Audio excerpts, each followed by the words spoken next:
Chicken కర్రీతో మీ ముందుకి మళ్ళీ వచ్చేసానండి.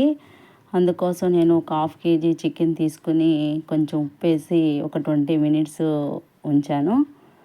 తర్వాత ధనియాలు, మిరియాలు, జీరా, చెక్క, మొగ్గ, ఇలాచి, బిర్యానీ మసాలాని పౌడర్ చేసుకున్నాను. తర్వాత టమాటా, ఉల్లిపాయ, జీడిపప్పుని మంచిగా ఆయిల్లో ఫ్రై చేసుకుని గ్రైండర్ చేసుకున్నాను. తర్వాత ఈ చికెన్ని 2 టైమ్స్ మంచిగా క్లీన్ చేసుకొని ఒక హాఫ్ స్పూను పసుపు వేసుకున్నానండి. తర్వాత తగినంత ఉప్పు వేసుకున్నాను. సాల్ట్ అనేది మీరు తినే టేస్ట్ని బట్టి వేసుకోండి. అలాగే కారం 2 స్పూన్లు వేసుకున్నాను. ఇది కూడా మీ స్పైసీనెస్ని బట్టి వేసుకోండి. తర్వాత ఒక 2 స్పూన్లు అల్లం వెల్లుల్లి పేస్ట్ని వేసుకున్నాను.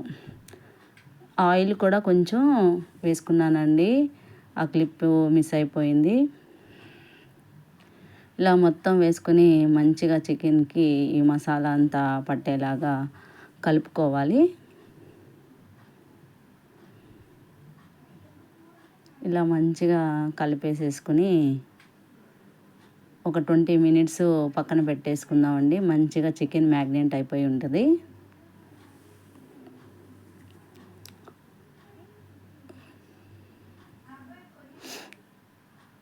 ఇలా కలిపేసుకుని మూత పెట్టేసేసి పక్కన పెట్టేసుకుందాము.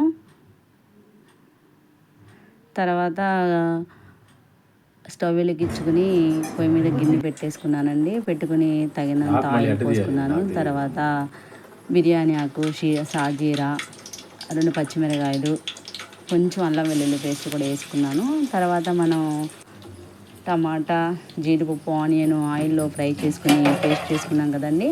ఆ పేస్ట్ని ఆయిల్ ఇలా ఫ్రై చేసేసుకుంటున్నాను. ఆ పేస్ట్ బాగా ఫ్రై అయిపోయిన తర్వాత మ్యాగ్నేట్ చేసుకున్న చికెన్ని ఈ పేస్ట్లో వేసేసి మంచిగా కలిపేసి ఫ్రై చేసుకుంటున్నాను.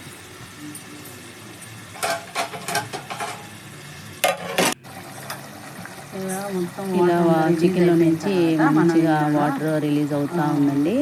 తర్వాత ఈ చికెన్ మంచిగా ఫ్రై చేసేసుకున్నాను. తర్వాత మనం డ్రై రోస్ట్ చేసుకున్నాం కదండి చికెన్ మసాలా పౌడరు, దానిని వేసేసుకుంటున్నాను.